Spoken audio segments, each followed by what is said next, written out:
A reminder, folks, the news doesn't end here. Nope. Here's a look at what's coming up at 7 a.m. on WCNC Plus. A nationwide call for accountability reaches Charlotte over the weekend. Coming up, why a deadly ICE shooting in Minnesota is raising fears and frustration right here at home. It wasn't the ending that anyone wanted, but there is so much promise for the future. Inside a look at the end of the Panthers season and the beginning of something special. And measles cases rising in both Carolinas. The urgent advice from health experts as the winter weather brings more folks back inside. Folks across North Carolina marking Human Trafficking Awareness Month. We've seen huge leaps and bounds of growth, but what we also know is we have a long way to go. How a local organization is using that momentum to combat the crime year-round. Those stories and much more live, local, and breaking news coming up at 7 a.m. on WCNC Plus. All right, well, good Monday morning, everyone. This is what I-85 looks like right now. Mile marker 29 near Sam Wilson. Lots of people up starting their day. We do have our typical delays, but also a handful of ongoing wrecks that we've been following for you all morning long. This one here, Beatties Ford Road, impacting both directions at Hoskins Road. And then just to the north, this one here is definitely delayed about 5 minutes. It's going to be on Davidson Concord Road, both ways at Rama Church Road. Okay, one more look. 7-day forecast showing you temperatures jumping to around 60 degrees by tomorrow. Today, wall-to-wall sunshine, by the way. Clouds increase, winds pick up, and eventually we see a big change. High of only 41 on Thursday, 22 on Friday morning. Yeah, get ready for the big cool down. January's taking over. But lots of sun. Yes. I like that. Thank goodness for the sunshine. Right. Join us on WCNC Plus, streaming live.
streaming live right now at 7 a.m. here on a Monday morning. I'm Ben Thompson. And I'm Lisa Washington. We start things off this half hour with a check on your forecast. It is quite chilly out there, but my goodness, what a beautiful sunrise. Yeah, that's what they were saying earlier on WCNC Charlotte, that, yeah, it's cold, but at least we have that sunshine. Like, today is a day that I don't even think you see a cloud in the sky besides some of those contrails from the airplanes, but beautiful sights down to the southeast of Charlotte. It is 34 degrees colder, though, for you in Wadesboro. It's pretty close to Lylesville, where we were just showing you that. 13-degree difference around Boone, 23-degree difference right around the Morganton area. So, yeah, you're feeling it. 52 degrees was the temperature at 7 a.m. yesterday. It is 27 degrees right now. So what a difference a day makes, truly. 25 degrees right around Hickory, 22 around Statesville, and then 19 is the temperature in Boone. The good news is the winds have really settled down. So we're pretty much calm right now. 51 degrees is our high, and which, by the way, is where we should be for this time of year.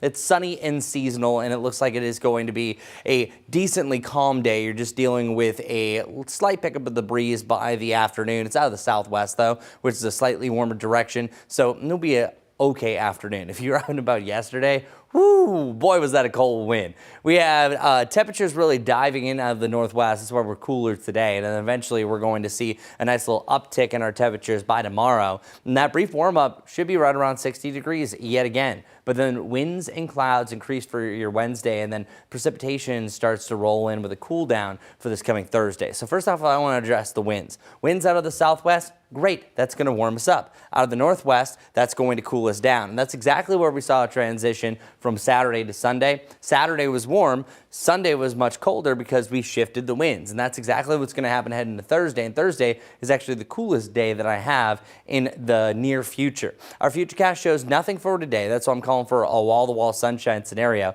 Maybe a couple of clouds for tomorrow, but we'll watch the difference heading into your Wednesday. This is still Tuesday. Tuesday looks to be another perfectly sunny day. By Wednesday morning, it's already partly sunny skies, and I think it turns overcast by the afternoon, and there is even a rain chance heading into your Wednesday evening. So I am moving this up a little bit, so I think it's really Wednesday evening, Wednesday night into Thursday morning that you're going to have a chance for some precipitation. Meanwhile, there's a chance for all snow right here along the Tennessee border. A lot of things need to be ironed out, but I think at least a coating of snow looks to be a good possibility. Tomorrow here on the stream, we'll be addressing a little bit more detailed snow totals up in the mountains for today. The next time I'm up here, I'll be talking a little bit more detail about our snow chances. Meanwhile, for your Wednesday into Thursday, and then our Saturday night heading into Sunday, anytime you have an overnight precipitation chance this time of the year, now that we're back to as January does, you could have a chance for a little bit of a changeover. And the one that I'm really focusing in on is over the weekend. There's a slight chance that maybe some of us see a snow flurry outside of the mountains on Thursday early morning, but most likely we're not going to see anything. It's the transition for the latter part of the forecast, which again, this is way too far out, but I just want to show you what we're looking at. If this scenario comes true, there is a chance that we blast in some moisture. It's already colder, that the tail end of this Alberta Clipper system could allow for a little bit of a changeover to a rain-snow mix, or even just snow in general. We'll see the way this all plays out. Again, that would be Saturday night heading into Sunday, but something that we are watching very closely. Because look at these temperatures. Beyond your Tuesday and Wednesday, we're around 60 degrees. Other than that, we are talking about 50 degrees or colder for our highs Thursday and beyond, a week beyond that, actually. Good news here, you're also looking at 4 Checkers home games over the next 7, so enjoy if you're a big hockey fan. All right, let's get over to Majestic for our morning commute. First look here on WCNC Plus. Good Monday morning, everyone. We'll start with a live camera. This one's I-85 there at mile marker 29 out near Sam Wilson. You can see lots of people up and at 'em starting their day. Traffic seems to be flowing just fine right there. Drive times, let's take a quick look at those. From Salisbury into Charlotte, it'll take you just under 50 minutes and around 20 minutes if you're making that commute in from Matthews into Charlotte. Once we're looking at our map here, though, we do have our typical delays, I-77 specifically, but want to zoom into a couple of our newer wrecks for you this morning. This one here, it's on Beatties Ford Road, both ways being impacted at Hoskins Road. Once we head just over to the east, the entry ramp onto I-77 from I-85, the west lane right now is blocked just because of a crash there. Once we're heading to the north, this one is causing some backups. Never a good sign when we have a lot of red. This one is at Davidson Concord Road, both ways delays again being impacted here at Rama Church Road. Once we're measuring out that delay, it's about backed up 1 mile. So just allow for a little bit of extra drive time if you do typically drive that way. Those are a few important crashes that I'm watching for you right now. We'll have another check on those roads coming up soon. Majestic, thanks so much. 7:05 now. It was an unforgettable weekend for Panthers fans as the team returned to the playoffs for the first time in 8 years and hosted for the first time in more than a decade. But as we all know at this point, the team fell short of a win against the Rams in it's just a wild game. Richard Devane is going to join us coming up. He's in the process of joining us. Yes. He's just outside the stadium with a lot more about how, you know what, people are walking away, I think, disappointed, but feeling good and feeling optimistic and feeling like, all right, you know what, our team might not have been able to say this 3 or 4 years ago, but our team is headed in the right direction. Definitely headed in the right direction. I mean, they play with a lot of heart and soul, and we know, as Rich is going to detail, they are going to be back. And you know what else I love? The sportsmanship. Even though they were disappointed at the end, great sportsmen there. All right, Richard joins us now. Good morning, sir, to you. Good morning to you, Lisa. Good morning, Ben. Good morning to the folks on the Plus. Yeah, I'm disappointed. I don't have on my coat right now, nor my hat. That's called me not being ready. But the Panthers will be ready for whatever happens next year. They actually turned on the lights because even though the season is over, we've got a lot to look forward to. Now, while we weren't prepared to be packing our bags or boxing up our items, that's what the players were doing on Sunday as the season ended. They really turned in a great season this year. Now, they were big underdogs to those Los Angeles Rams on Saturday. They came out, and actually in the beginning it looked pretty bad because they got down by 14 points, but they battled back and actually took the lead. Had a number of lead changes, actually tying the record for the most lead changes in the fourth quarter. But in the end, they came up short. But there's a lot of promise for the coming season. And as the players we listened to afterwards yesterday, as they were departing, they say this is not the end of this season. It's the start of something big. Take a listen. I think that's what we've done a good job of this year is, putting it back on the map and getting guys to rally around each other, rally around the city and the community. And so I think that's what it is. Yeah, I mean, I think it's just going to springboard us to next year. Yeah, I mean, it's just unfortunate the way that it kind of ended, but ultimate faith in everyone that's here. And we all understand it's going to take even more. It's going to take even, digging even deeper through the off season, through the season. But everyone's looking forward to that. Everyone's excited. So I'm grateful for that. Bryce, that was. Yeah, we are all excited. The same thing as the lead quarterback, Ice Young, his new title, Ice Young instead of Bryce Young. But no, the team played well. There is a lot of promise. They're young, and the future is only bright. So hopefully next year we'll be back in this place as we host more playoff home games and go further in the playoffs. We're right here outside Bank of America Stadium. Till next year with the Panthers, we'll keep pounding. Yes, right. They will. We've got the momentum, though. For sure. That's right. All right, Richard. Yes, we do. Yes, thank you, sir. Go get your coat on. 7:08 right now. We'll look at the numbers from Saturday night and the whole season. Carolina's 8 wins are the most for the team since 2017, which was their last playoff season. Their 31 points against the Rams tied for the second most by the franchise in a postseason game. And how about the young pass catchers out there? Jalen Coker and Tedoroa McMillan combined for 14 receptions and 215 yards. The time is now 7:09. Protests continue to grow across the country as people are speaking out against immigration and customs enforcement officers. We're talking about ICE agents.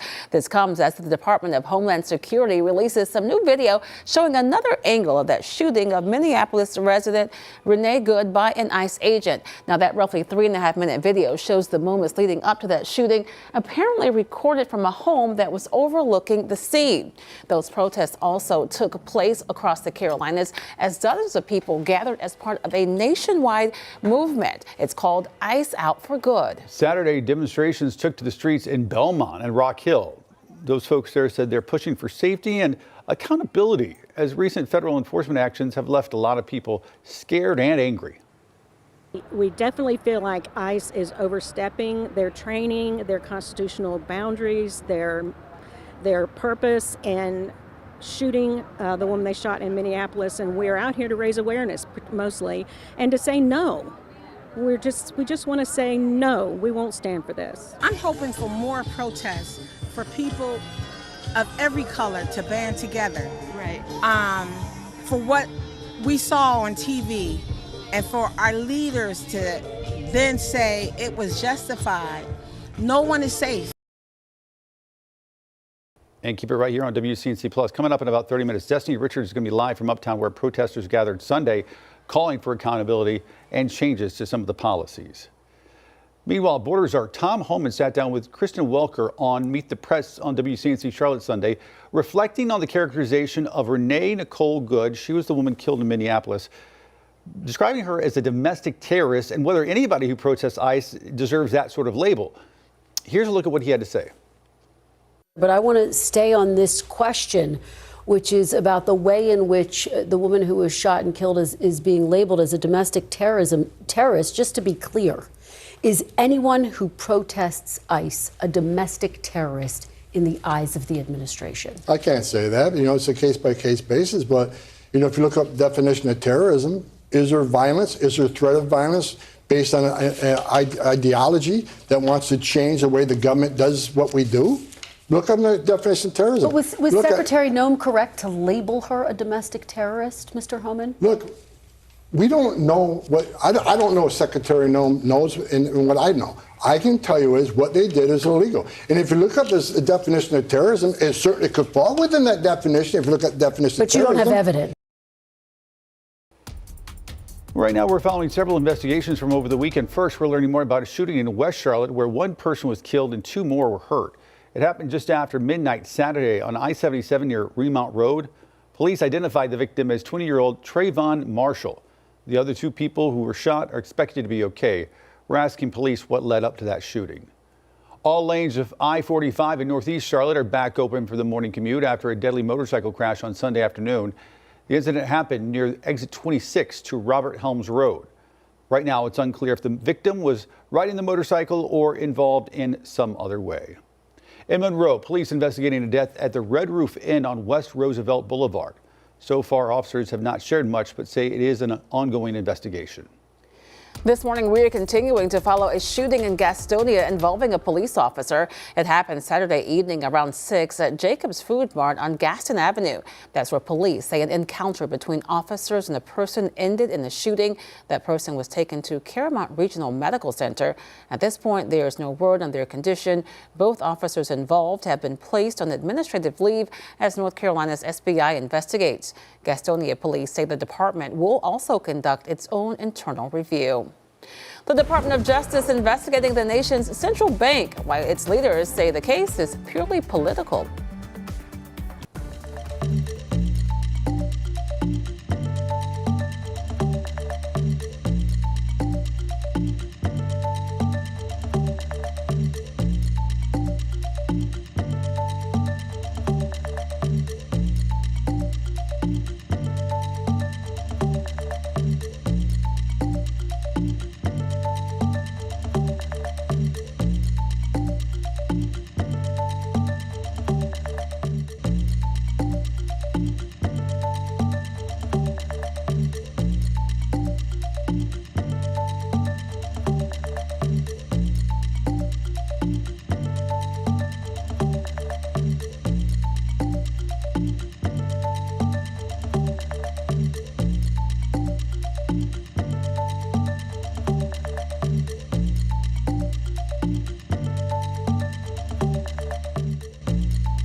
Now to a story we're following out of Washington, D.C. Federal Reserve Chairman Jerome Powell says the Department of Justice has subpoenaed the central bank, threatening criminal indictments, and he says it's all because he won't lower interest rates.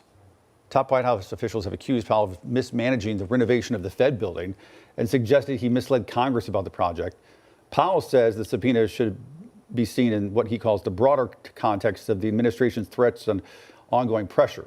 He suggests the Fed's role in deciding interest rates, which the president has been calling to be lowered, is behind the threat of criminal charges. The threat of criminal charges is a consequence of the Federal Reserve setting interest rates based on our best assessment of what will serve the public, rather than following the preferences of the president. This is about whether the Fed will be able to continue to set interest rates based on evidence and economic conditions, or whether instead monetary policy will be directed by political pressure or intimidation. Fed chairman right there. In the meantime, North Carolina Senator Tom Tillis responding to the news, saying in part, it is now the independence and credibility of the Department of Justice that are in question, since that's the department now investigating. Tillis says he will oppose any nominee for any Fed job until this legal matter is resolved. Powell's term as Fed chair ends in May, but he's set to sit on the Fed's Board of Governors until 2028. New developments this morning out of Iran. A U.S.-based human rights group says more than 500 people have been killed there. But confirming what's really happening on the ground isn't easy. An ongoing internet blackout is making it difficult for both journalists and human rights groups to independently verify those reports. Meanwhile, Iran is warning President Trump that U.S. and Israeli military bases in the region could be considered targets if a strike moves forward. NBC's Alice Barr has the latest. Amid a deadly crackdown against anti-government protesters in Iran that human rights groups say has killed more than 500 people, President Trump overnight confirming he's weighing options for potential U.S. intervention and saying that Iran called to negotiate. We may meet with them. I mean, a meeting is being set up, but we may have to act because of what's happening before the meeting. 3 U.S. officials tell NBC News preliminary plans the president has been presented with range from potential strikes to other non-military action. Notably, the Pentagon has not yet moved major assets to the region to support possible military action. Iran is now warning that U.S. and Israeli military bases in the region could be considered legitimate targets if the U.S. launches a strike, and adding their response may not be limited to reacting after an attack. If they do that, we will hit them at levels that they've never been hit before.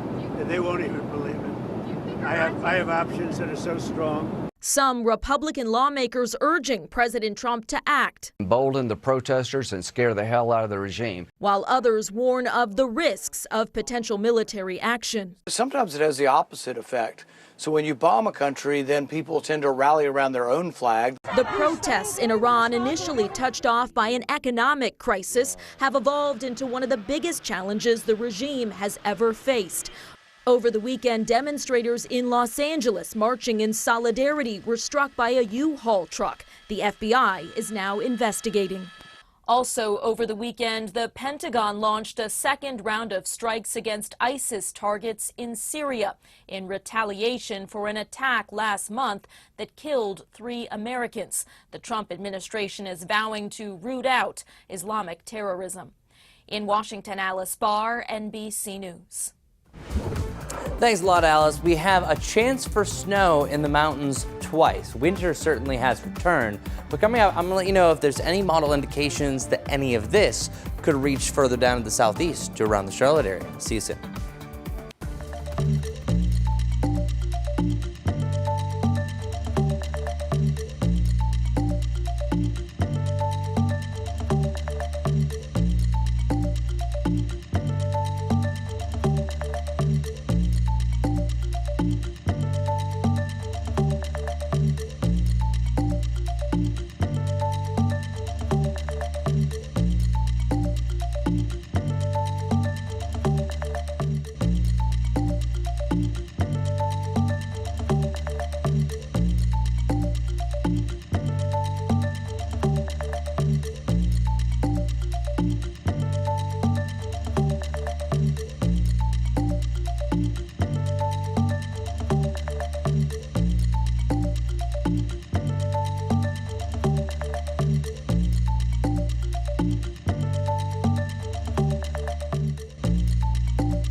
Welcome back, everyone. Thanks as always for joining us on WCNC Plus. Check this out. Beautiful sky off in the distance.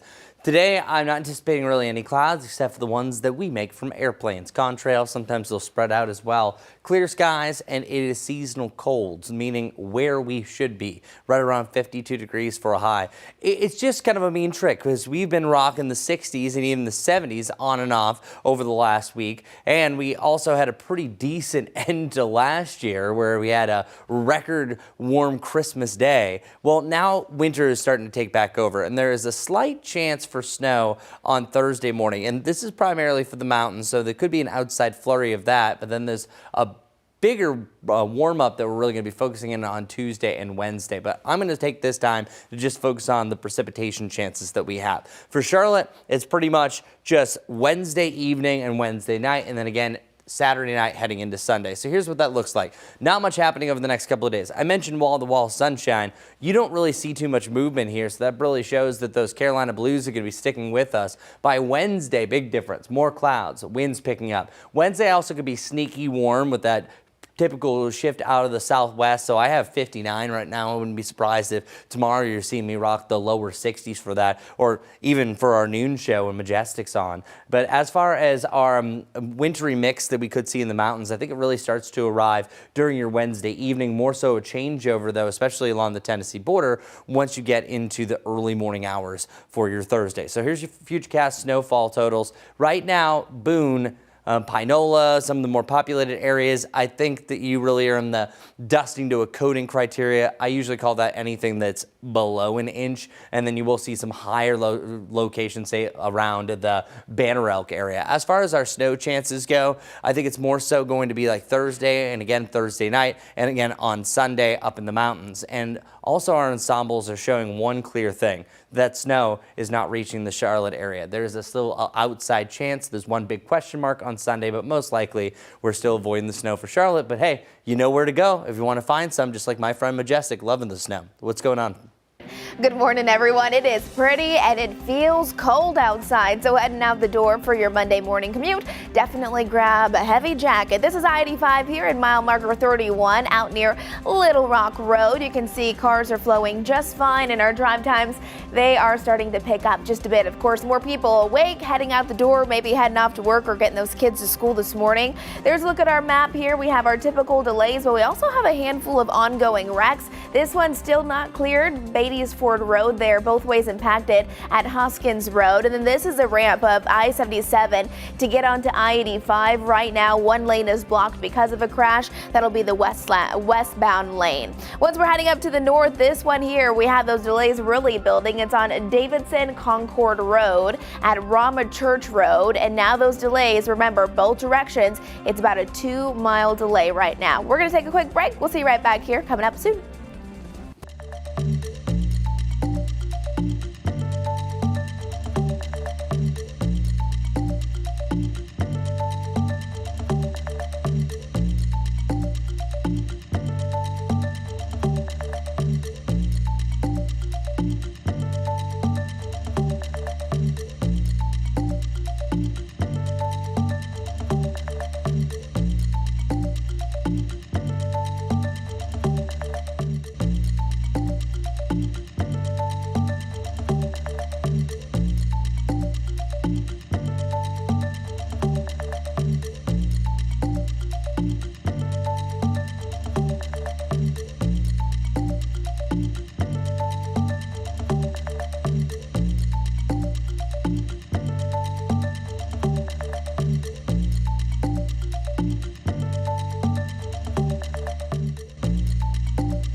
Good to see everyone. Check it out. Sunrise time at 7:32, so we're almost there for your January 12th. It's a cold one, though. This is the coldest morning we've had since December 31st. And what a difference compared to yesterday. Yesterday, at this minute, we are 52 degrees. Well, 27 is where we're sitting right now. So today's highs will be on the average cycle. So the lower 50s, 52 is exactly where we should be for this day in climatology. The lower 40s up in the mountains, but we have sunshine all day long, not a cloud in the sky. A similar cold morning by tomorrow, talking about the start in the upper 20s overall, and then Friday morning shaping up to be the coldest morning, 22 degrees. Over the next 7 days, we'll see a brief warm up right around 60 degrees Tuesday and Wednesday, the coldest day, 41 on Thursday. All right, Majestic, what's going on? It's busy start to our Monday morning commute, so let's get to it. South Carolina cams are looking all right. Lots of people heading from York County into Mecklenburg County, but that's exactly what we would expect for this time of the day. We have our typical delays in place, but a crash I want to let you know about. It's right here, the entry ramp to I-77 southbound from I-85. There is a lane that's blocked because of a crash, so be mindful of that. Otherwise, still following this crash to the north, it's going to be on Davidson Concord Road. Drive safe.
Thanks for streaming live on WCNC Plus at 7:30 on this Monday morning. I'm Lisa Washington. And I'm Ben Thompson. Hundreds gathering in uptown Charlotte as part of a nationwide movement that's been called Ice Out for Good. Protesters say they are calling for accountability following the death of Renee Good. That's the Minnesota woman shot and killed during an immigration enforcement operation.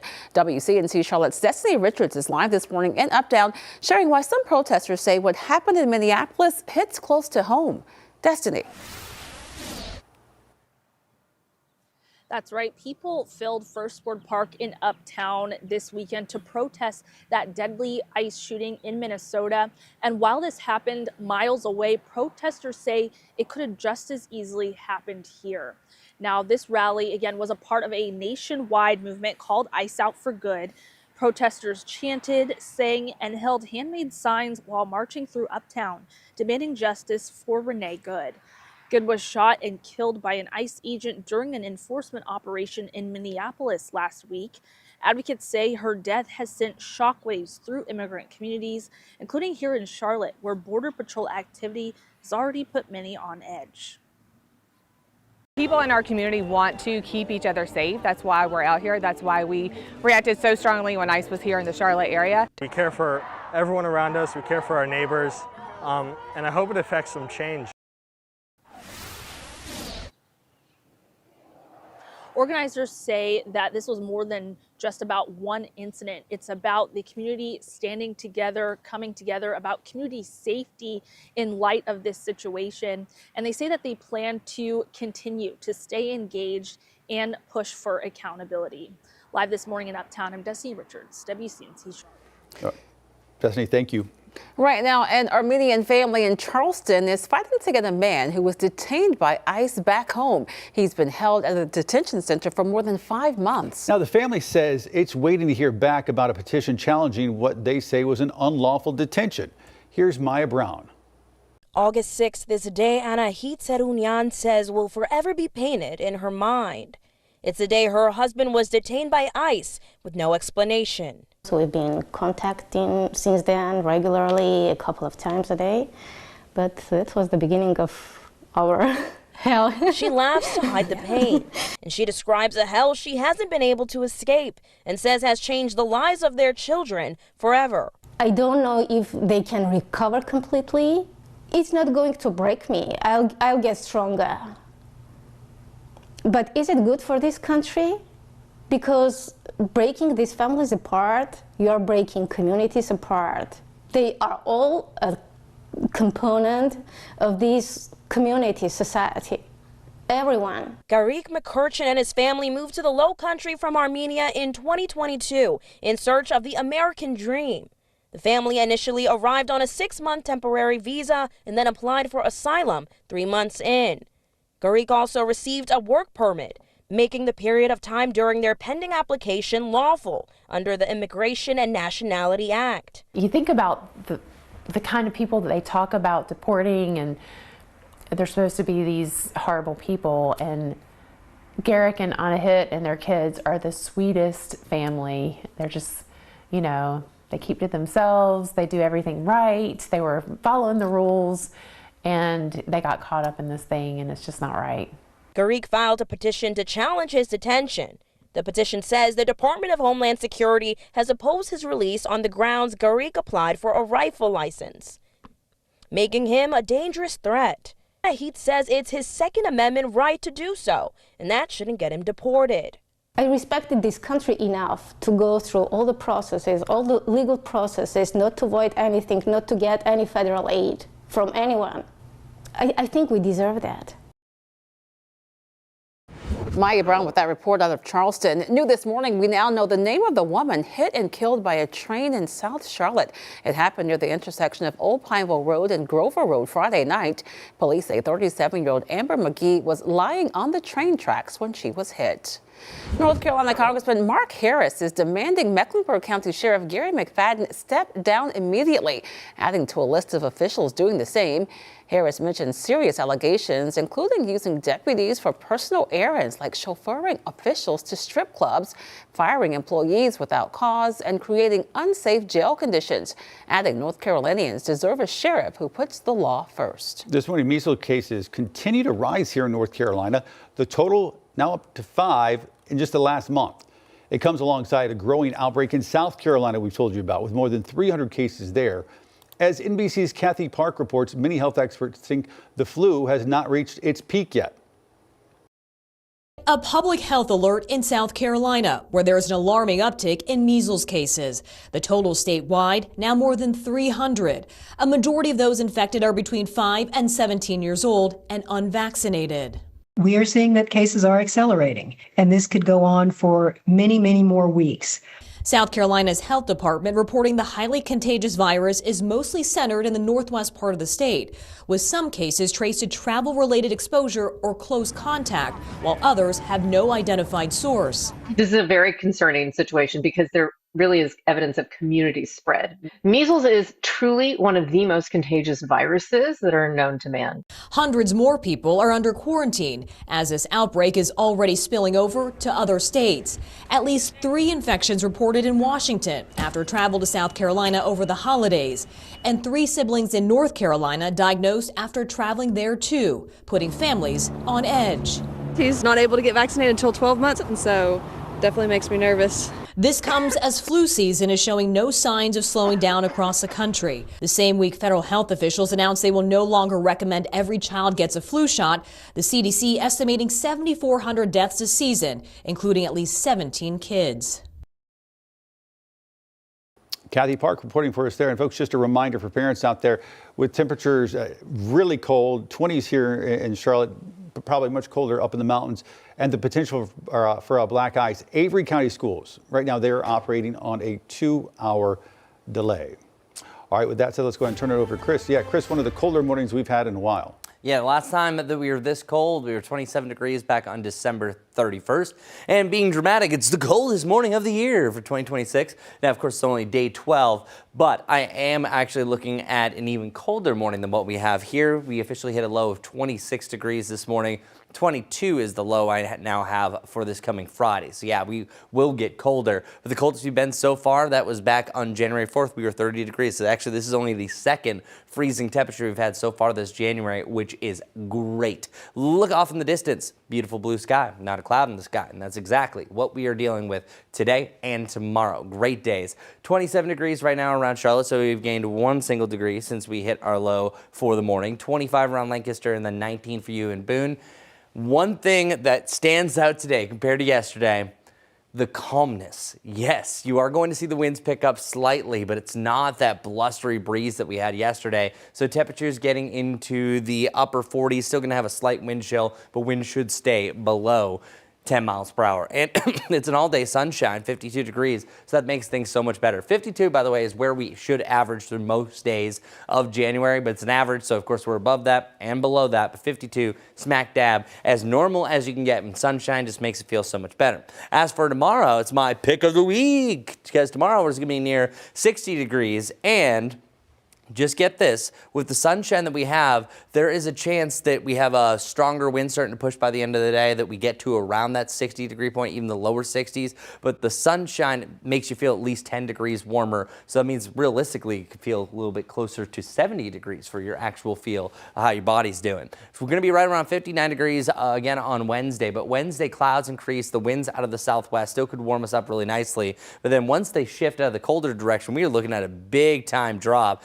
41 degrees on Thursday, then back up to 50. But as you can see, we're right around 60 degrees Tuesday and Wednesday. But then after that, once we get this cold front to pass, we're going to be sub 50 degrees, or at least matching 50 degrees Thursday and beyond for the next week. And that brings us through 3 weeks of January. As far as our low temperatures are concerned, since we are looking at above average highs, so are our lows. 42 degrees on Wednesday, and that's because it's going to be a cloudier one. Just above freezing on Thursday, but then outside of that, 8 of the next 10 days are going to be either freezing or below. As far as our rain chances go, 2 that stand out from the rest. It's really Wednesday night into Thursday, and then we have Sunday morning that we could have some precipitation roll through. Nothing really looks to be huge at this time. I'm not talking about any big time winter systems, but we are monitoring some activity. So our futurecast going forward, nothing over the next couple of days, but you're going to notice that big transition heading into your Wednesday. Wednesday starts off cloudy, and we could see rain as early as late Wednesday afternoon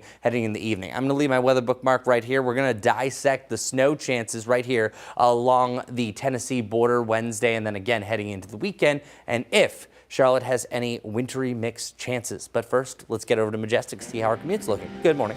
Good Monday morning. It is busy out there. Lots of people waking up, heading off to work. Maybe you're heading off to the gym this morning or just trying to get those kids to school. This is I-77, mile marker 23 near Gilead, where you can see cars are definitely backed up as they're heading near Uptown. Want to break down a few things that I am watching for you very carefully. This is still not cleared. It's going to be the entry ramp to I-77 southbound from I-85. So the left lane right now is blocked because of a crash. Once we're heading to the north, seeing a lot of orange and red right here, both directions, because of a crash on Davidson Concord Road at Rama Church Road. I've been talking about this for over an hour, and those delays are only getting worse. Again, you can still drive this way, but it's going to be backed up about 3 miles, so moving a little slow slower than it typically would be if there wasn't a crash. Good news is this accident that I've been talking about on Mount Holly Road has been cleared, so no longer seeing major delays there. But this one here also not great. Randolph Road, both directions being impacted because of a crash at Meadowwood Lane. So those are some important crashes that you need to know about as you're heading out the door. We'll have another check on those roads all coming up here soon. Governor Stein marking January as Human Trafficking Prevention Month, how local groups are using it to push for change.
Governor Josh Stein has marked January as Human Trafficking Prevention Month. It's a chance to emphasize support for local and state organizations that combat the crime year-round. WCNC Charlotte's Bria Smith spoke with one local organization about what this means for them. The North Carolina Department of Administration says human trafficking is one of the state's most pressing issues. It's why organizations like Present Age Ministries are working to turn that narrative around. Start to interrupt the pathway of victimization sooner, which completely helps change the trajectory of a child's life, because at 6 years old, you don't know that something's inappropriate. You've just been told and you believe that it's love or it's okay or it's their secret or it's special. Hannah Arrowwood is the executive director at Present Age Ministries. She tells me she and her team have dedicated 16 years in the Charlotte area to making sure the issue is no longer top of the list for the state and for the people. We have custom curriculums that are in multiple school systems across the state of North Carolina that teach and give vocabulary to K through 12 students on what abuse is, what is exploitation, what is trafficking, so that we can interrupt that pathway of victimization. And then we work directly with teenagers who have been identified as survivors of sex trafficking. Just days ago, Governor Josh Stein announcing January as Human Trafficking Prevention Month, marking January 11th, the annual day for human trafficking awareness. He says, quote, during Human Trafficking Prevention Month, we highlight our efforts to prevent exploitation, support survivors, and hold people accountable for this horrific crime, because even one victim is too many. I was fortunate to receive the Dogwood Award from Governor Stein, and he's always been a proponent and an advocate for the efforts being done to combat human trafficking. And so for him to recognize and honor this day even though it's a national day that we recognize, you feel that support more on a local level. While Arrowwood, her team, and other Charlotte area organizations are working tirelessly against the crime, she tells me there's still work to be done. We've seen huge leaps and bounds of growth, but what we also know is we have a long way to go. There are still so many kids who aren't being educated, who don't realize the dangers online and the grooming techniques that are so prevalent on social media and on the internet. If you or someone you know have been a victim, contact the 24-hour National Human Trafficking Hotline at 1-888-373-7888 or text Be Free to 233-733. For more information on Present Age Ministries, visit our WCNC mobile app. In Concord, Bria Smith, WCNC Charlotte. It's one of the toughest events in the Winter Olympic Games, and the U.S. has never medaled. Ahead, what you need to know about the sport that combines endurance and accuracy.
Hi, this is Ray Sprinkle. It's Monday, time for our Carolina Trivia, and today's trivia is all about the New River. Yes, that's right. The New River. The New River actually flows from North Carolina into Virginia, into West Virginia.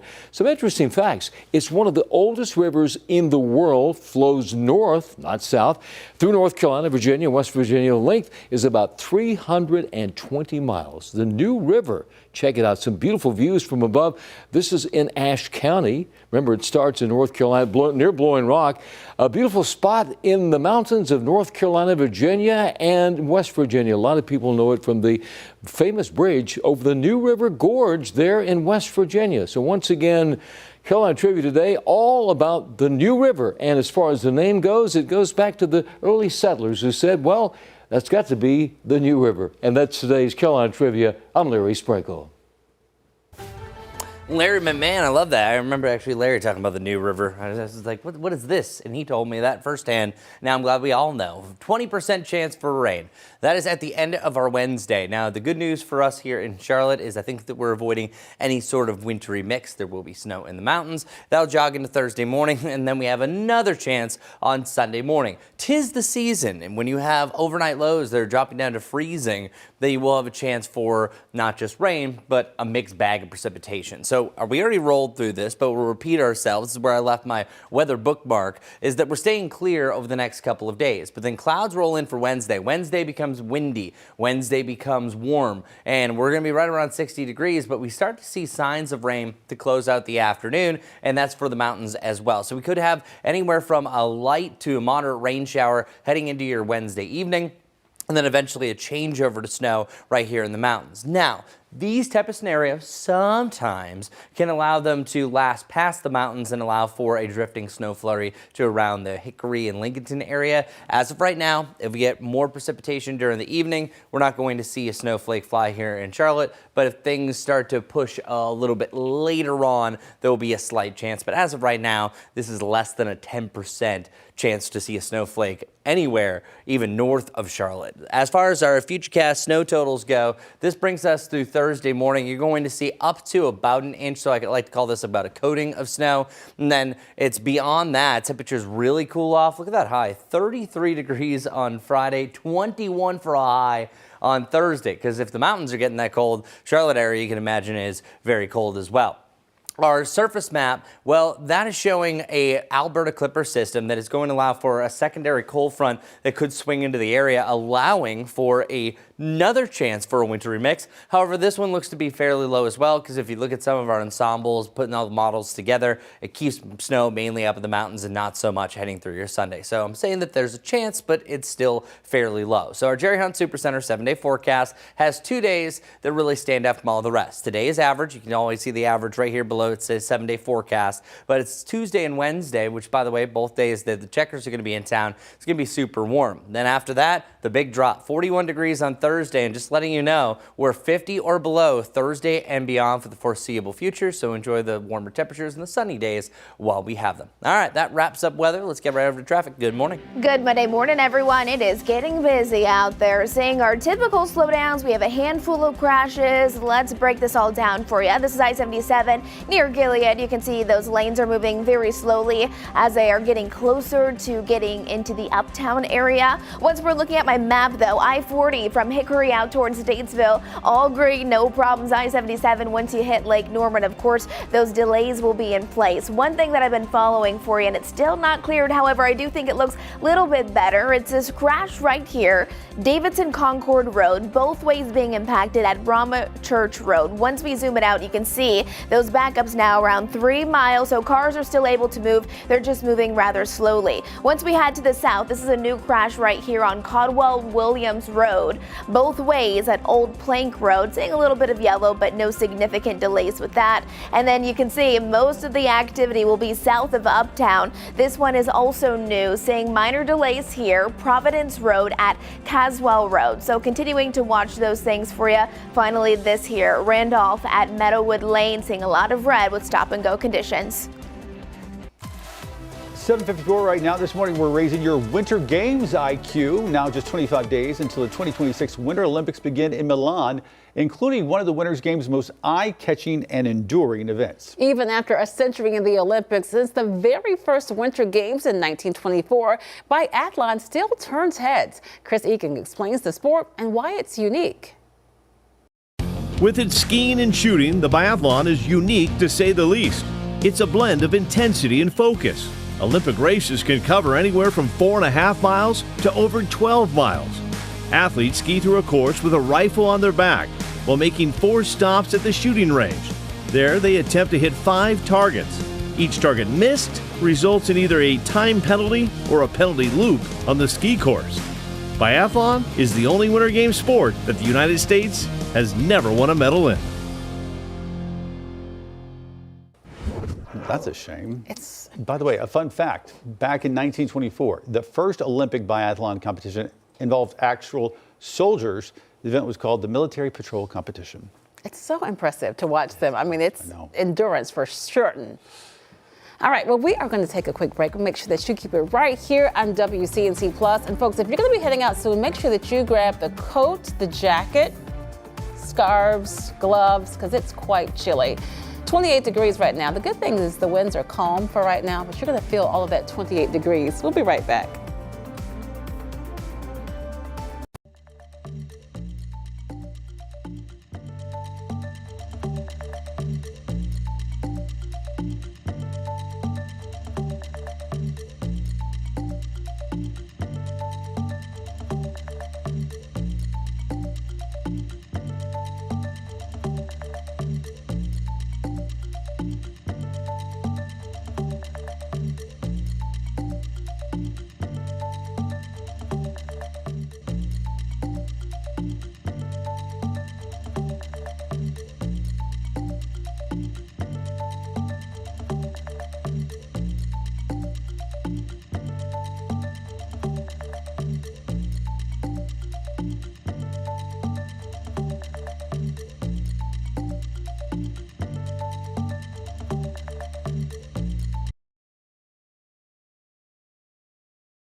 Good morning, everybody. We got sunshine and no clouds today. 52 degrees. That's exactly where we should be for January 12th. Good day to all.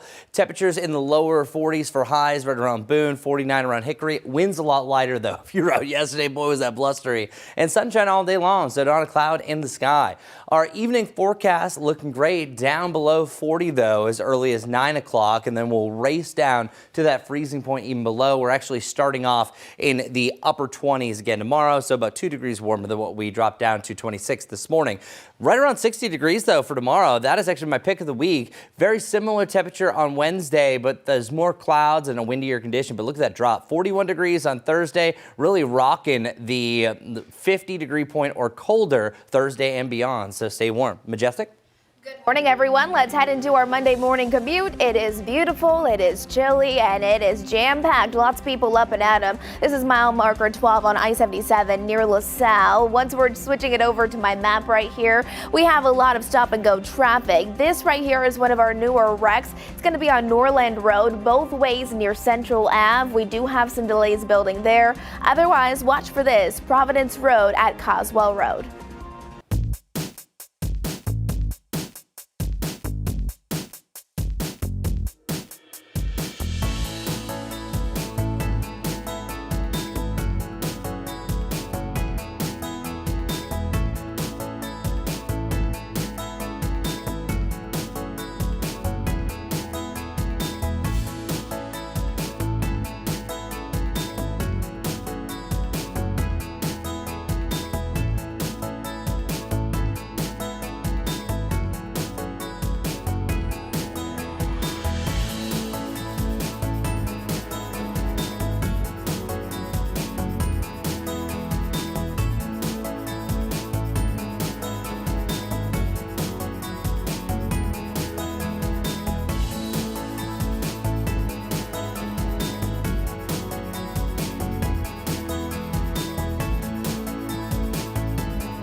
Streaming live right now at 8 a.m. right here on WCNC Plus on a Monday morning. I'm Ben Thompson. And I'm Lisa Washington. It's a chilly start to your Monday morning. Meteorologist Chris Mulcahy standing by with the details in the WCNC weather impact forecast.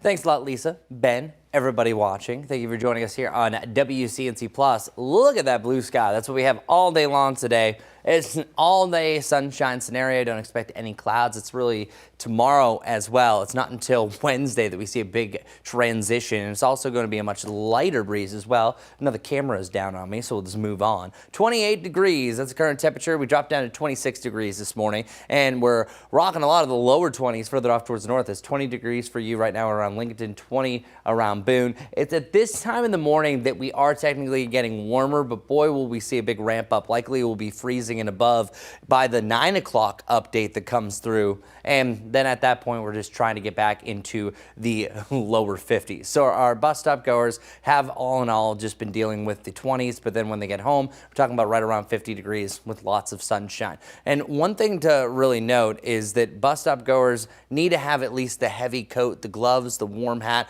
all the above. And then 52 degrees, at least you can maybe put the gloves and the warm hat back into the backpack. But of course, many of those kids, if they're watching right now, probably should already be at the bus stop. 52 degrees, that is exactly where we should be. A light wind overall. And then tonight, 28, that's going to be about 2 degrees warmer than what we had this morning. 59 tomorrow, though, that's going to be absolutely delightful. And then 59 again on Wednesday, that's going to have that increasing cloud cover. As far as our next rain chances go, it's more so, I think, late on Wednesday and Wednesday night that we're going to see any sort of rain. Now moved Thursday into a spotty criteria. That means not a lot is actually going to come out of this. So here's what it looks like on our Futurecast. Futurecast, the models that we really like to trust that updates on the hour, is this model run, and this goes out 68 hours. So this would bring us in to the early morning hours of Thursday. But if you were watching, you're pretty much just seeing the time move, and that's pretty much it. Barely a cloud passes by, slight chance, but maybe tomorrow morning. But that's going to keep us beautiful Carolina blues. But then by Wednesday morning, that's also going to insulate us. One of the only above freezing lows that we have. That's going to keep things cloudy on Wednesday. Strong wind out of the southwest could be sneaky warm for us. Right now I have 59 degrees. Slight chance it could be a little bit warmer just depending on what that breeze is going to do, because the southwesterly breeze, that's what's kept us so warm recently. That kept this past Saturday warm. That was also to blame, and it's not a bad blame, for that epic historic Christmas warm up that we had. Strong winds out of the southwest are always our good friend. Now, once we get to Wednesday about 4 o'clock, it's at that point that I'm starting to see a few hit or miss rain showers. And this could start to spread across our Wednesday evening. So one thing that we're watching, and then by the time the sun sets, then we're transitioning things over to snow up in the high country. As of right now, I'm looking at a dusting to a coating of snow. Let's call it up to an inch for more of the populated areas. Mountaintops, I think, could see up to 2 to 3 inches when all is said and done. And then by about 4 a.m. on Thursday, and that's where the end of this model is going to conclude, that's where I think that we're just winding things down to a few flurries. So this is really turning into more of a late Wednesday evening event compared to anything on Thursday. Beyond that, we are looking at a sneaky weather system that could start to jog into the area. However, there's still a lot of unknowns. So really anything outside of 3 days, we don't like to try to go above and beyond as far as the alert, just mainly just talking about it. So on that 7-day forecast, here it is, right around 60 degrees on Tuesday and Wednesday. This will promote a big drop down. 41 for a high, so that's the coldest day. The coldest low, 22 on Friday, and then 50. That's the magic number. 50 or colder starting on Thursday and for the foreseeable future after that. So enjoy the 2 days near 60s, because boy, are we getting a lot more January come middle of January. All right, Majestic, anything new to start off the 8 o'clock hour? We just have a whole lot of accidents going on right now. It's beautiful, it is cold, people are rushing out the door for their Monday morning commute, and we do have some problems out there. Now in York County, we aren't seeing anything significant in these cameras, continuing to see nice conditions. Want to take you out to Gaston County. You can see that red starting to build. It's not a crash, just our typical delays. I-85 inbound. Once we're heading to the south just a bit, though, again, this is if you're coming from York County into Mecklenburg County. Right now, we have 2 lanes that are blocked because of a crash. I-77, again, northbound, just after exit 85. That's where we do just have stop and go traffic. Again, 2 lanes are blocked because of that right now. Once you're heading just a little bit more north into Mecklenburg County, we're seeing a traffic signal that's just not working. It's on Westinghouse Boulevard both ways at Texland Boulevard. So just make sure you're paying attention to that. We're going to scoot on over to the east here. This isn't Independence, but it's very close to it. It's a crash here on Randolph Road. Again, both ways are being impacted there at Meadowwood Lane, seeing some orange with it. And then finally a crash on Norland Road. This one does seem to be getting a little bit better, but it's right there on Central Ave, which you know how it is, a pretty busy spot for that early morning commute. We'll have another check on those roads coming up for you in just a few. Guys. Majestic things. It was an unforgettable weekend for Panthers fans. The teams returned to the playoffs for the first time in 8 years. They gave it their best effort. They hosted for the first time in a decade. Of course, as we know, the team fell just short of a win against the Rams in what was a wild game. WCNC Charlotte's Richard Vane now live outside the stadium. And Richard, it might not be the ending of the game that people wanted, but overall, the ending of the season, I feel like Panther fans are feeling better than they have in quite some time. That is absolutely correct, Ben. You summed it up as you normally do in a nutshell. Happy Monday to you. Happy Monday, Lisa. You're right also. There's hope for the future. Now, while the Panthers won't be back in Bank of America Stadium until next year, even if they won, they probably wouldn't. They wouldn't have been back in Bank of America Stadium. They would have been in Chicago. They have promise for the future. Now, as we look at video, we can tell you that basically this was not what anyone wanted to do. Clean out their lockers instead of prepare for a game versus the Bears this coming weekend. But the Panthers, they did what they could. They were faced with tough odds. They were 10-point underdogs to the Los Angeles Rams, a team they had already beaten, and they almost did it again. I say almost. They got down at one point by as many as 14 points, which made those bookmakers happy, but they came back, and in the end, they held on, just barely letting go at the very end and losing that game. It was a very close game, but there's a lot of promise. That loss had some of these young players, gave them the playoff experience they'll need, including Bryce Young, who people are calling Ice Young. They came through in a big way, and a lot of the players say that while they were disappointed in losing, they're looking forward to the season next year. Next year holds a lot. Take a listen. I think that's what we've done a good job of this year is, putting it back on the map and getting guys to rally around each other, rally around the city and the community. And so I think that's what it is. Yeah, I mean, I think it's just going to springboard us to next year. Yeah, I mean, it's just unfortunate the way that it kind of ended, but ultimate faith in everyone that's here. And we all understand it's going to take even more. It's going to take even, digging even deeper through the off season, through the season. But everyone's looking forward to that. Everyone's excited. So I'm grateful for that. Bryce, that was fine. Yeah, you know what? We have a new section. This is a new part of our show. It's called the Ross and Sue portion. They were here Friday. We almost did it, right? You were at the game? We were. So how do things look for the future? Very, very good. Yeah, we're optimistic. Optimistic. They'll keep pounding next year, right? They will, absolutely. They'll keep pounding. Thank you so much. They join us every Monday and Friday at 8 o'clock toward the end of the Panthers season.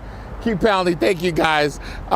They just, like so many fans, they're looking forward to bigger and better years to come. Guys, we're going to send it back to you. Well, you need to hire them as sports analysts. That's right. That's right. All yes. Right. That's right. Thank you, Richard. Richard, thanks. They say the numbers don't lie. Take a look at the numbers from Saturday night and this season. Carolina's 8 wins are the most for the team since 2017, their last playoff season. Their 31 points against the Rams ties for the second most by the franchise in a postseason game. And how about the young pass catchers, Jalen Coker and Teteroa McMillan, combined for 14 receptions and 215 yards. Well done.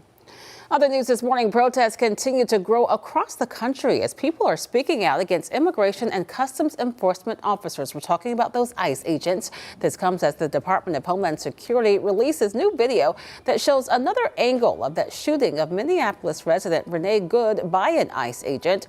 The roughly 3.5-minute video shows the moments leading up to the shooting, apparently recorded from a home overlooking that scene. Now, protests also happening across the Carolinas as dozens gathered as part of the nationwide movement ICE Out for Good. Saturday, demonstrations took to the streets in Belmont and Rock Hill. They said they're pushing for safety and accountability as recent federal enforcement actions have left a lot of people feeling scared and angry. We definitely feel like ICE is overstepping their training, their constitutional boundaries, their purpose, and shooting the woman they shot in Minneapolis. And we're out here to raise awareness mostly and to say no. We just want to say no, we won't stand for this. I'm hoping for more protests for people of every color to band together. Right. For what we saw on TV and for our leaders to then say it was justified. No one is safe. And keep it right here on WCNC Plus. Coming up in less than 30 minutes, Destiny Richards is going to join us live from Uptown, where protesters gathered Sunday calling for accountability and changes to federal immigration policy. Meanwhile, Border Czar Tom Homan sat down with Kristen Welker on Meet the Press on Sunday, reflecting on the characterization of Renee Nicole Good. Keep in mind, she's the woman who was killed in Minneapolis last week. characterizing her as a domestic terrorist and whether anybody who protests ICE deserves that sort of label. Here's a look at what he had to say. But I want to stay on this question, which is about the way in which the woman who was shot and killed is being labeled as a domestic terrorist. Just to be clear, is anyone who protests ICE a domestic terrorist in the eyes of the administration? I can't say that. It's a case-by-case basis. But, if you look up the definition of terrorism, is there violence? Is there threat of violence based on an ideology that wants to change the way the government does what we do? Look up the definition of terrorism. But was Secretary Noem correct to label her a domestic terrorist, Mr. Homan? Look, we don't know what, I don't know what Secretary Noem knows and what I know. I can tell you is what they did is illegal. And if you look up this definition of terrorism, it certainly could fall within that definition if you look at the definition of terrorism. But you don't have evidence. Tom Homan on Meet the Press this past weekend. Right now, we're following several investigations from over the weekend. First, we're learning more about a shooting in West Charlotte where one person was killed and 2 more were hurt. It happened just after midnight Saturday on I-77 near Remount Road. Police identified the victim as 20-year-old Trevon Marshall. 2 other people were shot. They're expected to be okay. We're asking police what led up to that shooting. This morning, we're also following a shooting in Gastonia involving a police officer. It happened Saturday evening around 6 at Jacob's Food Mart on Gaston Avenue. That's where police say an encounter between officers and a person ended in a shooting. That person was taken to Claremont Regional Medical Center. At this point, there is no word on their condition. Both officers involved have been placed on administrative leave as North Carolina's SBI investigates. Gastonia police say the department will also conduct its own internal review. And as we head to break, here is an exclusive deal for our viewers. Hey, our team tests a ton of products. We only bring you the best, and we have a sick fitness combo for you today. I'm super excited, can you tell? All right, let's start right here. This is the Blendy Pro Plus. This is a portable cordless blender you can bring with you wherever you go, the gym, the beach, the office. And the cool thing is, once you blend, you pop the top off, you drink right out of this. It only takes 20 seconds to blend everything. This is my favorite. It's a protein shake, it's ice, and it's banana. Okay, it just finished blending. Pop the top. That's amazing. 25% off this for you today. Now to the next one. Now let's get to your workout and these stylish hats, headbands, and head wraps that absorb your sweat. It's called Gym Wrap, invented by actress Nicole Ari Parker. Their headbands use patented EvapoCool technology to wick sweat away, and they're designed to fit any head shape or hairstyle, men or women. Whether you choose the Gym Wrap 2.0, the Full Triangle, the Bandy Plus 2.0, or the Pony 2.0 with its ponytail opening and secure closure, they're lightweight, breathable, perfect for everything from yoga to pickleball to running errands. Even the Hat 2.0 uses that same performance fabric. Amazing deal for you on the Gym Wrap. 25% off. 2 different products, 2 amazing deals. Just scan the QR code on your screen or go to shoptvdeals.com.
8:16 now. This morning, we are learning more about the suspect arrested in the investigation into the murder of an Ohio dentist and his wife, who was once married to the man now in custody. NBC's Aaron McLaughlin has the latest.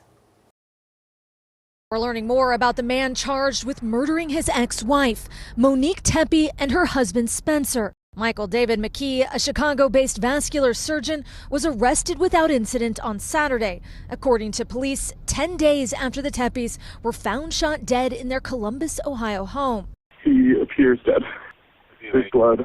According to police, investigators located 3 shell casings at the scene. The Tepes' 2 children, ages 4 and 1, were also found unharmed inside the house. I can hear kids inside. Days after the double homicide, police released this footage of a so-called person of interest seen in the area of the Tepes' home around the time of the murders. According to court documents, investigators tracked a suspect to a vehicle which arrived prior to the homicide and left shortly after the homicide, adding they later located the vehicle in Rockford, Illinois, and linked it to Michael McKee. Video shot today by a resident shows a police officer guarding the door to McKee's luxury apartment in Chicago. A neighbor tells NBC News McKee moved into the building over the summer and kept a low profile. He seemed like a very nice guy, just a normal person. He wasn't nervous, he wasn't jittery, he wasn't looking every which way. He looked me straight in the face and smiled when we were talking. Court records show McKee and Monique Tepe divorced in 2017 after roughly 2 years of marriage. Monique left the marriage and did not look back. Phyllis Williams is close friends with Monique's mom. Today, she was among the loved ones attending the Tepes' funeral. The couple remembered as warm, generous, and kind. Monique was a very beautiful soul. She and Spencer loved each other dearly, and they were soulmates.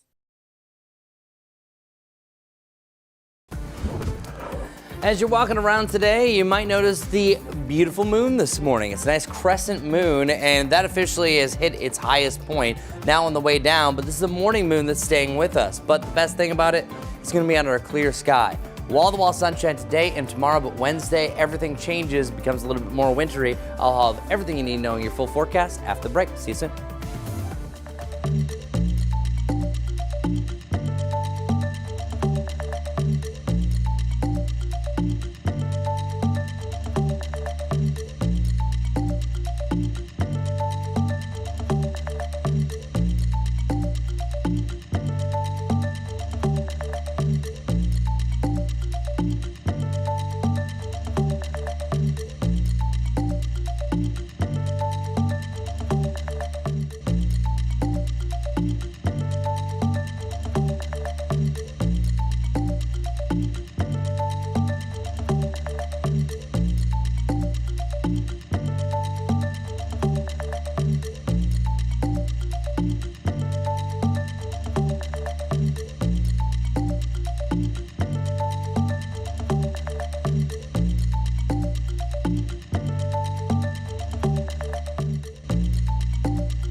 Welcome back, everyone. We are looking at a beautiful day today. Plenty of sunshine coming your way. This is what it's going to look all day long, so enjoy it. As far as a change from just 24 hours ago, it's 10 degrees cooler from 8:21 yesterday for you around Boone, a 21-degree drop around the Charlotte area, and still a difference of 31 in Wadesboro and Chirac. So this time yesterday, we were at 49 degrees and then 28 compared to what we have right now. Now, we actually hit our high yesterday around midnight. That was still some leftover warmth, and the cold front took it away. Yesterday had a high of 65, even though if you're out in the afternoon, you had no 65 whatsoever. Current temperatures right now, mid to the upper 20s, and then we'll see these jump now that that big golden orb is up in the sky. So I think we'll be right around freezing for much of the greater Charlotte area within the hour. Mother Nature's playbook, hood hike. Typical January day today, a little bit above normal by tomorrow though, back to around 60 degrees. And then the winds increase, the clouds increase, and we'll have a slight precip chance on Thursday. Being honest, the more and more I look at this, as I've been continuing through the morning, it looks less and less like even a big deal. Maybe you could see a little bit of rain, but our snow chances are almost dwindling near zero for the Charlotte area. That's different for the mountains though. But number one, it's going to be another windy one. But I like a windy day out of the southwest compared to what we had on Sunday, because on Sunday, that's where we had the big change out of the northwest, filtering in that cooler air that got colder hour by hour. And I think for your Wednesday and Thursday time frame, we're going to see wind gusts all over the place, anywhere from 25 to 40 miles per hour, another windy one. And then we do it again over the weekend as another front pushes in. Here's what it looks like. You probably don't notice much changing here, but I just showed you 2 days of our futurecast showing you that nothing is happening today or tomorrow. Sunny days, beautiful, don't worry about it. Put that in the back of your mind, just enjoy yourself. Enjoy the sunshine. Because on Wednesday, more clouds start to take over. Still winds out of the southwest will bring us to around 60 degrees. And then here comes the rain. Looking at a spotty rain chance, especially late afternoon heading into the evening. This doesn't look to be a big deal because I think most of the precip falls when we're above freezing for the Charlotte area. That's a different case and scenario up in the high country because there will be a chance for some accumulations up to about an inch. And our futurecast rainfall, this one's showing pretty much a 0. So I'm not even saying that it is even going to rain. Very, very low chances. As far as our futurecast snowfall for the first round, it looks like anywhere from a dusting to a coating of snow, and that's again late Wednesday heading into your Thursday morning. Outside of that, we have another weak chance over the weekend. I'll have more on that the next time I'm up here talking about weather, but my turn's over. It's Majestic's turn. Good morning. Good morning, everyone. It is busy out there as people are starting their Monday morning. Lots of traffic, but nothing we're not used to. This is I-77, mile marker 10 out by Trade Street exit. You can see lots of people are out on those roads. I-85, still no accidents there. This is out towards Gastonia, but just those delays if you're heading inbound towards Charlotte. Once we're looking at I-77, we're following this still. 2 lanes blocked because of a crash on I-77 northbound just after exit 85. I will say this, just about 10 minutes ago, we had a whole lot more red. At this point, starting to see more green, so likely they're currently clearing it. Just to the north, Highway 49 at Arrowwood Road, we do have a crash with delays in all directions there. Once we're heading over towards the east, Randolph Road, look at this, lot of oranges, lots of red, stop and go traffic both ways at Meadowwood Lane. That's an important one to keep in mind. And then finally here on Norland Road, we do have a crash there at Central Ave, not completely cleared, but really not seeing any big delays. That's what we're looking at for now. We're going to take a quick break. We'll see you right back here in just a couple minutes.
Good morning, everybody. 26 degrees. That was our low this morning. That actually would match the third coldest temperature we've had since November. At least it wasn't 16 that we had back on December 15th. And then our temperatures right now feeling like 28 because the actual air temperature is 28. So wind's barely blowing. We do have a wind chill as cold as 13 around Boone. That's the best thing about today. A much calmer day. Also, wall-to-wall sunshine. 52 is exactly where we should be. So this is just a normal sunny January day. It could be much worse. By tomorrow, we're still holding on to the sunshine, but we're going to be much warmer. I'm deeming this my pick of the week. Right near 60 with sunshine. Oh yeah, that's going to be good. As far as our 7-day forecast brought to you by the Jerry Hunt Supercenter goes, more clouds and a windier day possible on Wednesday. And that's the winds of change. Check it out. 41 on Thursday. Much colder after that. All right, Majestic, what's going on for your morning commute? It's a beautiful morning commute, but it is busy from South Carolina to North Carolina. We have a lot going on this morning. These are some of our York County cameras where traffic is flowing all right from York County into Mecklenburg. But you can see our drive times just about 1 hour if you're making that commute in from Salisbury. This is I-77 out towards Trade Street. As you can see, lots of cars out there. Those delays are building on I-85 if you're coming in from Gaston County, but no current crashes.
You are streaming live on WCNC Plus at 8:30 on this Monday morning. Thanks for joining us. I'm Lisa Washington. And I'm Ben Thompson. Hundreds gathering in uptown Charlotte as part of a nationwide movement called Ice Out for Good. Protesters say they are calling for accountability following the death of Renee Good, the Minnesota woman shot and killed during an immigration enforcement operation.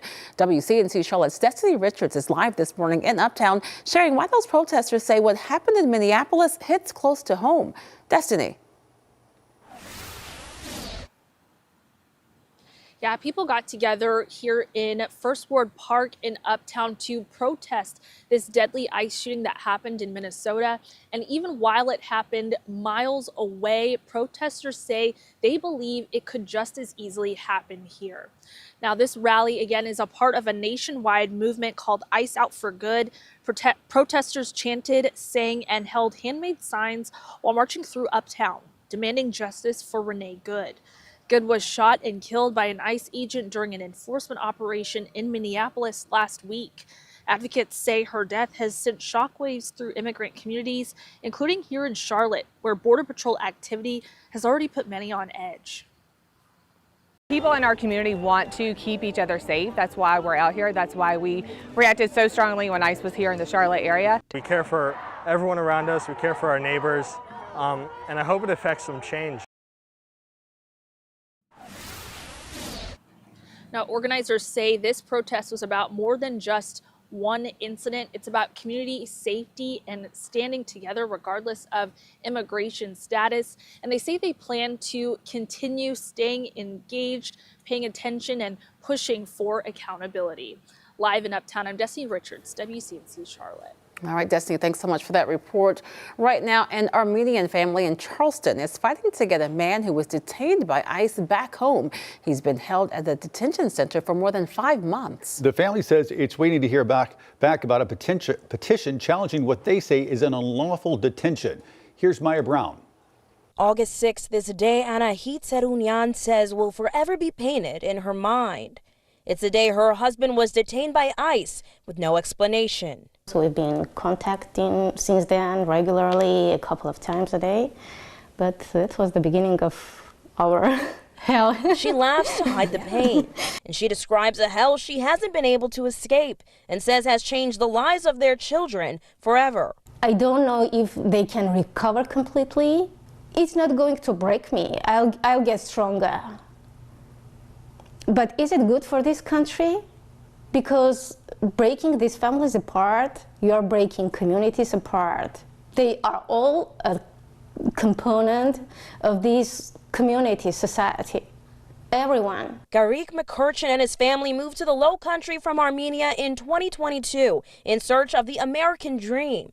The family initially arrived on a 6-month temporary visa and then applied for asylum 3 months in.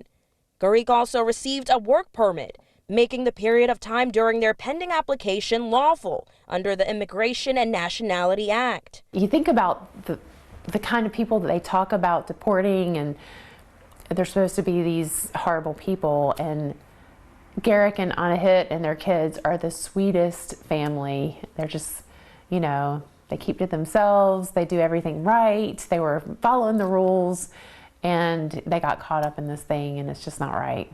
Garik filed a petition to challenge his detention. The petition says the Department of Homeland Security has opposed his release on the grounds Garik applied for a rifle license, making him a dangerous threat. He says it's his Second Amendment right to do so, and that shouldn't get him deported. I respected this country enough to go through all the processes, all the legal processes, not to avoid anything, not to get any federal aid from anyone. I think we deserve that. Maya Brown with that report out of Charleston. New this morning, we now know the name of the woman hit and killed by a train in South Charlotte. It happened near the intersection of Old Pineville Road and Grover Road Friday night. Police say 37-year-old Amber McGee was lying on the train tracks when she was hit. North Carolina Congressman Mark Harris is demanding Mecklenburg County Sheriff Gary McFadden step down immediately, adding to a list of officials doing the same. Harris mentioned serious allegations, including using deputies for personal errands like chauffeuring officials to strip clubs, firing employees without cause, and creating unsafe jail conditions, adding North Carolinians deserve a sheriff who puts the law first. This morning, measles cases continue to rise in North Carolina. The total now up to 5 in the last month. It comes alongside the growing outbreak in South Carolina we've talked about, with more than 300 cases there. And as NBC's Kathy Park reports, many health experts think the flu has not reached its peak either. A public health alert in South Carolina, where there's an alarming uptick in measles cases. The total statewide, now more than 300. A majority of those infected are between 5 and 17 years old and unvaccinated. We are seeing that cases are accelerating, and this could go on for many, many more weeks.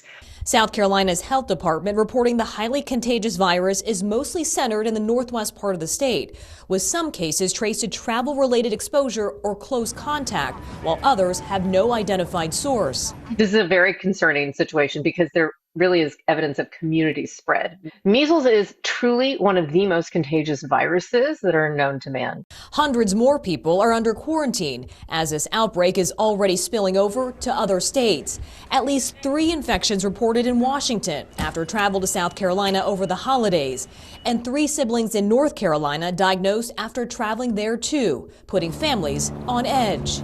He's not able to get vaccinated until 12 months, and so definitely makes me nervous. This comes as flu season is showing no signs of slowing down across the country. The same week, federal health officials announced they will no longer recommend every child gets a flu shot. The CDC estimating 7,400 deaths this season, including at least 17 kids. Kathy Park with that report. Folks, a reminder, especially if you live up in the mountains with temperatures super cold this morning and the potential for black ice, Avery County schools are operating on a 2-hour delay right now. All right, let's go ahead and check the weather impact forecast with Chris. Thanks a lot, Ben. Check it out. Here are 4 examples about how great the day looks. Now, it has been quite cold starting off this morning, but beautiful Carolina blues is what we have across the board. They're always a little more vibrant blue during the winter time, so at least we have that on our shoulders. Lots of sunshine today. Temperatures are the coldest they've been since late December. Now, that wasn't too long ago, only about a couple weeks, but 23 degrees right around Morganton, 22 around Lincoln, and 28 for you around the Charlotte area. So going forward, we've been talking about the heavy coat, the gloves, the warm hat that the bus stop goers needed. Well, I think by the afternoon, you're going to be okay without that because we're going to have sunshine upon us. And I always say this, sunshine makes you feel at least 10 degrees warmer. So the 50s with sunshine, great. The 50s with cloud cover and rain, not so great, but at least we have the latter. Lots and lots of sunshine to go forward for today. And then overnight tonight, it's going to be another cold one back down to the 20s. And then tomorrow, my pick of the week, 59 degrees near 60 degrees with sunshine galore. Now, Wednesday is an interesting setup that I think it's primarily Wednesday evening and Wednesday night that we are going to have an isolated rain shower chance, but it doesn't look to be really anything too vast. But rewinding for today, just letting you know the temperature that we dropped down to this morning was actually the 3rd coldest that we've been so far since November, and that's since November 1st. 26 degrees matched December 30th, so right at the end of the month, but luckily nowhere near that 16-degree point that we had in the middle of December, where that was actually the coldest temperature of 2025. Just got in at the buzzer. Going forward, though, I want to focus in here on the 10-10-10 forecast. So over the next 10 days, where we're going the next 3 is much, much higher than where we go the following 7.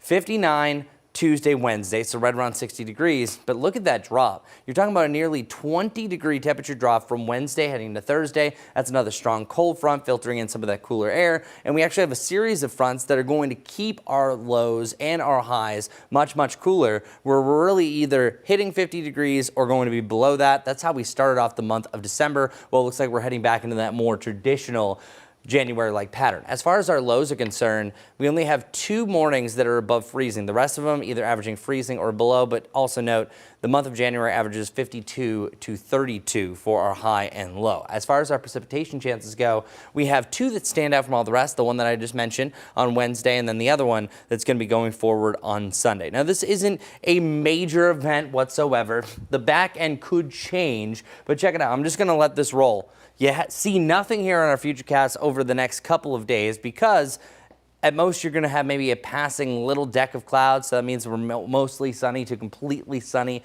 2 days in a row. And then our Futurecast changes big time Wednesday morning. That's where the clouds roll in. Extra moisture as well, leading to our next rain chance. Also, it'll get super windy, widespread wind gusts. So if you bring your trash out, keep that in mind. And wind gusts, I think, up to about 30 miles per hour for that day, very similar to what we have yesterday. But it's out of a friendly direction. The southwest is a much warmer direction compared to the northwest, but we will have that. And that's why you saw that big drop that I was showing you on that 10-day forecast. But notice the rain. It looks to be very light to moderate. That's right here around the I-77 corridor by your evening commute. And then up in the mountains, you're starting to see a full transition over to accumulating snow Wednesday evening. As of right now, it doesn't look to be a big snowmaker, but enough for the ski resorts to be happy. They're seeing 2 to 3 inches on the mountaintops. I think the locals' streets are going to be dealing with at least about up to an inch around Boone and Watauga County. So that means on Thursday morning, there could be a little bit of delay. So here's a close look at those Futurecast snow totals.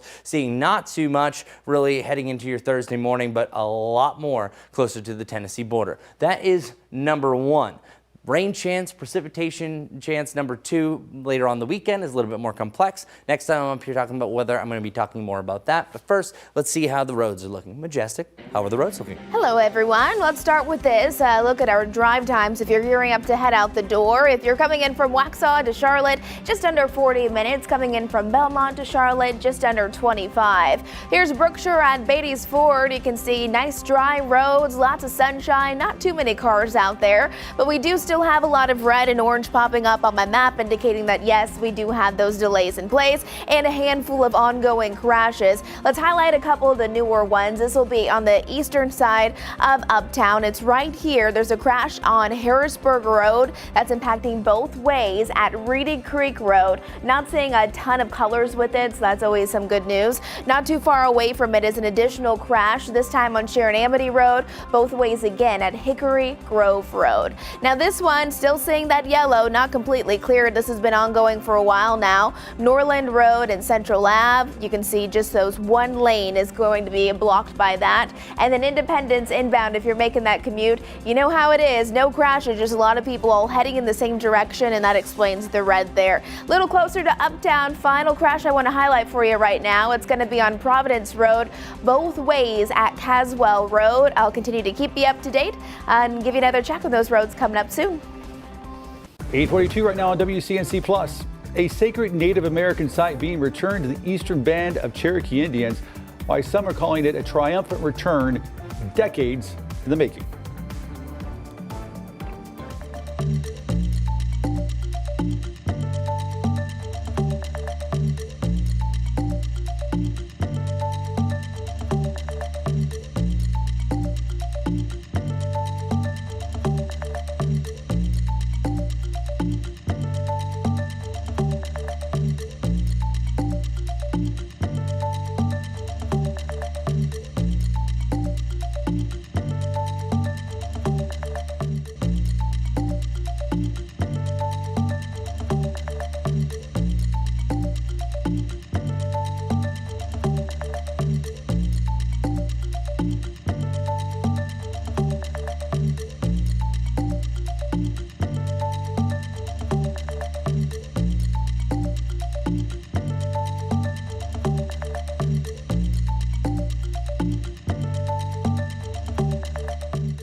A sacred Native American site in western North Carolina is poised to return to the Eastern Band of Cherokee Indians. As Shelley Garzon reports, the development is coming after more than 150 years. I'm glad that we finally are reconnected. It's like being reconnected with family. To be reconnected, it's what the Eastern Band of Cherokee Indians has been waiting for decades. Whenever you have something that's as special to your people as this place is and you're not allowed to have anything to do with it, it feels like you're being kept on the outside. It feels like they're depriving you from your own culture, from your own history. The mound, which sits in Franklin, was part of a Cherokee mother town hundreds of years before the founding of the United States. It's a place of deep spiritual significance to the Cherokee people. If you look up anything about it, you'll find stories about the spirit defenders of Niquosi. And they're said to be a race of people that come out of the mound in times of need, and they've been known to help people that live around the mound in the times of need. For about 200 years, the deed of the land was either in the hands of private owners or of the town of Franklin. The restoration of the ownership has been a collaborative effort between the tribe, the town of Franklin, and the Nakwishi Initiative. To get it from private ownership back to the tribe became a core concern of ours. Bob McCullum is the co-chair of the initiative. The first stage was convincing the town leadership to transfer the mound to our nonprofit.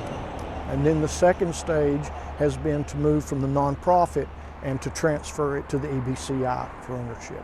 After years of effort, Chief Michelle Hicks tells me this ownership brings a sense of pride to the Cherokee people, but reminds the country of their history. We want to make sure that that history is shared, that the difficulties of tribal nations and some of the things that have occurred where land has been taken away.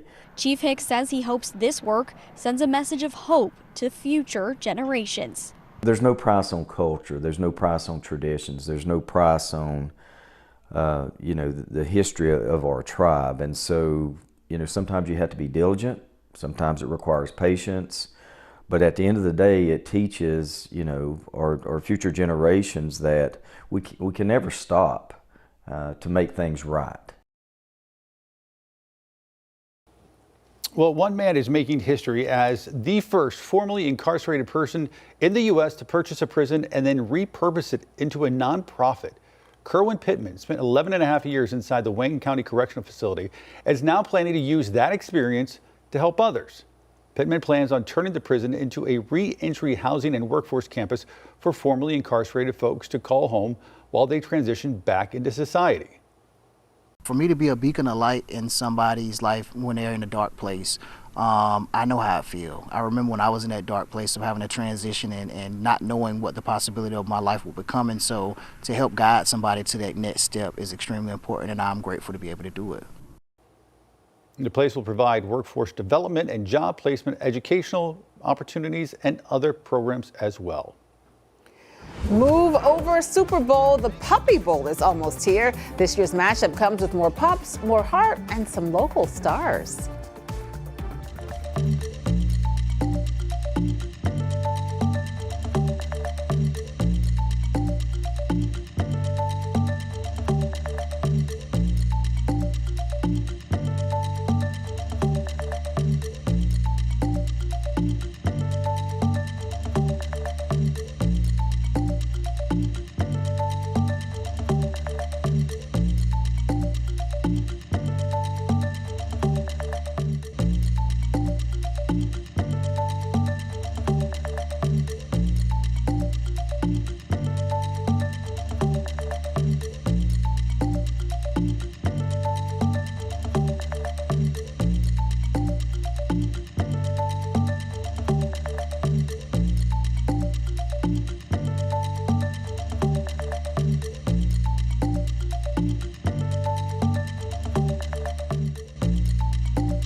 .50 now. The countdown is on to one of the season's biggest athletic events, Animal Planet's annual Puppy Bowl. You got Team Rough taking on Team Fluff. And this year's canine sports event of the Super Bowl Sunday will look a little bit different too. For the first time, there are going to be 15 pups with special needs. And all the Puppy Bowl will highlight 150 dogs from more than 70 shelters. And this morning we're learning a local twist. This year, 2 pups from right here in North Carolina are going to go head to head. Meet Charlie and Lewis. Aren't they cute? Could they be any cuter? They're actually brothers. They're from the Hope Animal Rescue in Durham. And listen, they're going to have to leave their sibling bond off the field because they're going to be on opposing teams. Oof. I know, right? Tough. Drama. Cutthroat Puppy Bowl. The 3-hour show will air February 8th at 2 p.m. I think when you're siblings, you're naturally competitive, so I don't you think go. they're going to have any problem with it. Perfect. I mean, Perfect. Mm-hmm. Cute. thinking about what their mom is thinking. I know. She's stressed about it. She's tore up. She's probably like the Kelsey Mom. Probably. Yeah, exactly. Mm-hmm. Right. Rough. She'll be on the Today Show talking about it. I didn't realize how long it was. 3 hours? 3 hours, yeah. I think I usually just turn it on and was like, oh, that's adorable. Yeah, same.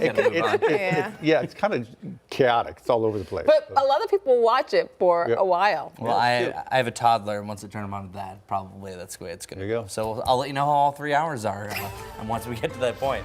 Check it out, 2 different beautiful views. 20 degrees right now over at Sugar Mountain, and then we have 28 degrees over here in the Charlotte area. And notice off in the distance how you see those lines. Those are those faded out contrails. So I've been talking about, hey, you're not going to have any clouds. Well, that is true as far as Mother Nature is concerned, but oftentimes, especially here in the winter, those contrails don't disappear as quick as they do during the summertime, and sometimes they can fan out and actually turn into upper level clouds. So that's exactly what we're seeing today. So from all of that heat that comes from the engines, it literally makes a cloud in the upper atmosphere, and eventually we can kind of make our own deck of clouds. So just letting you know that is what we are going to be seeing. So I was last talking weather about the chance for accumulating snow Wednesday heading into Thursday morning. So Thursday morning, I would not be surprised if we have at least a 2-hour delay for Avery, Watauga, and Ashe County just because of fresh snow on the ground, or some might go remote depending on, but less than an inch, they can usually handle that. Looking at the Charlotte area,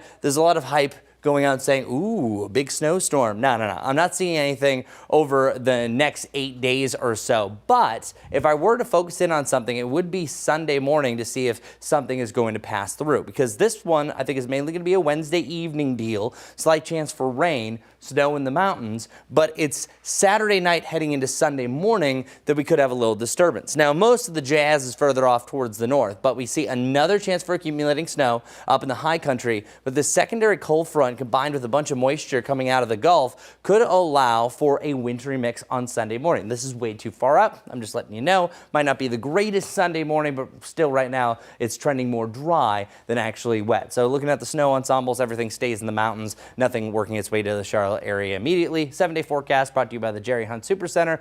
Big deal, right around 60 degrees Tuesday and Wednesday. Big drop to 40 degrees on Thursday. Pretty much below average after that. All right, Majestic, one last look here in WCNC Plus of traffic. Let's do it. Good Monday morning, everyone. If you're just waking up, grab those sunglasses, grab a jacket, and off you go. It is busy across those area roadways this morning. Tons of accidents to report, unfortunately. This one is one of our newer ones. It's here on Harrisburg Road, impacting both ways at Reedy Creek Road. Once we're heading down to the south just a bit, notice Independence inbound. We don't have any wrecks right now, but slow-moving conditions on those inbound lanes as people are all heading in the same direction. Then a little closer to Uptown right here, this one is going to back you up about 5 minutes. It's a crash there on Providence Road, again both ways at Coswell Road. Take it easy for your Monday morning commute. It is very busy out there. All right, live pictures right now from our WCNC Tower Cam over Uptown. Clear but cold out there, 32 degrees, right at freezing. Keep it right here on WCNC Plus.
Good morning, everyone. 52 degrees is exactly where we should be, and that's what we're doing this afternoon.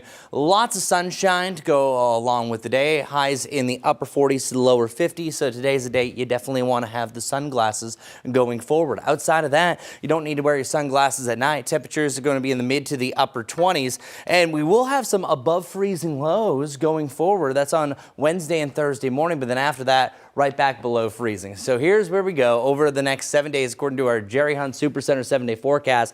Around 60 degrees Tuesday, Wednesday, the coldest day of the week, 41 on Thursday, and then we'll hover right around that 50-degree point or colder beyond that. So enjoy the warmest days and enjoy that sunshine over the next few. My pick of the week, by the way, is tomorrow. Warm and sunny, can't beat that. All right, let's see what's going up for our morning traffic with Majestic. Good Monday morning, everyone. It is beautiful, it is chilly, but it is busy out on those roads. Lots of people starting their day. This is I-77 from York County into Mecklenburg County. It's going to take you around 50 minutes to get into Charlotte if you're coming in from Salisbury. If you're making that commute from Waxhaw to Charlotte, just under 40. A handful of wrecks. Make sure you're taking it easy out the door. We're looking at this new crash here. It's on Still Creek Road at Dixie River Road, where we have impacts in all directions.